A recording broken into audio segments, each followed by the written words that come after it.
Good afternoon, and welcome back to Hilliard on the Hill. I'm your host, Jackson Hilliard, and today we're going to be discussing the sudden coaching change down at LSU just 2 years after their latest national championship. With me today to help me is Carrington Doyle and Eva Campbell. Carrington, what's your take on Coach O's departure? I believe it was way too soon. If you look at the circumstances after their big win at the championship in 2019, we had COVID, and then there was hurricanes down in Louisiana, and he was already having to rebuild from having so many players leave to go to the NFL, and then you have all of these circumstances that really stunt him being able to, rebuild his team. See, I think the thing with that, though, is he was going through a lot of stuff, personally as well. He was going through a divorce with his wife of 23 years, Kelly. He had a lot of things in his personal life to also be dealing with COVID and rebuilding his team and all of that. So I think maybe the decision to remove him from the program was probably the best, because they need someone who is just a little bit more, prepared and ready to do that in that moment. Yeah. Well, I think when you look at those personal circumstances, taking out COVID and hurricanes and whatnot, and you look at what was happening personally in his life, a lot of those things were things he couldn't control. I don't think Coach O decided for his wife to cheat on him.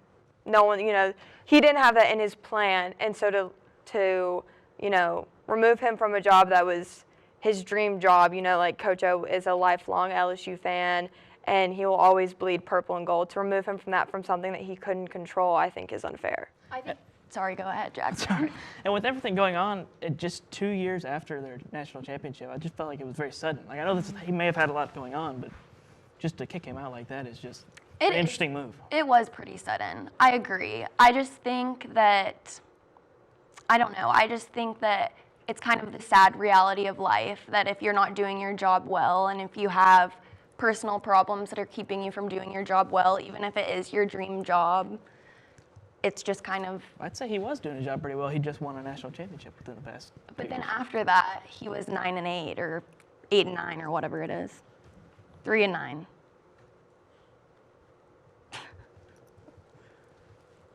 But that's only 2 years. You have to also think about how much it takes to rebuild a team.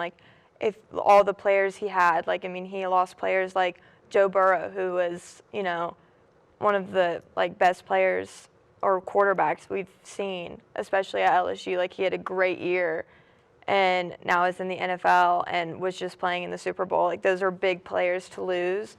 And so to go from having players like that leading your team to then losing majority of them to the NFL, it does take a lot of time to have to rebuild, and having things like COVID stunting a lot of players to even go to college because of COVID. We've seen so many people choose not to go off to college due to COVID, and then you have hurricanes where they weren't even able to practice at their home field. They were having to travel to Houston to practice.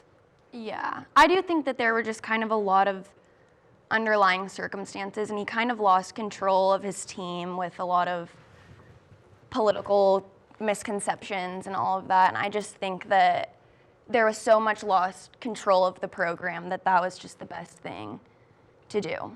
Well, Carrington Doyle, Eva Campbell, thank you for joining me, but that's about all the time we have. This has been Hilliard on the Hill. I'm your host, Jackson Hilliard, and we'll see you tomorrow.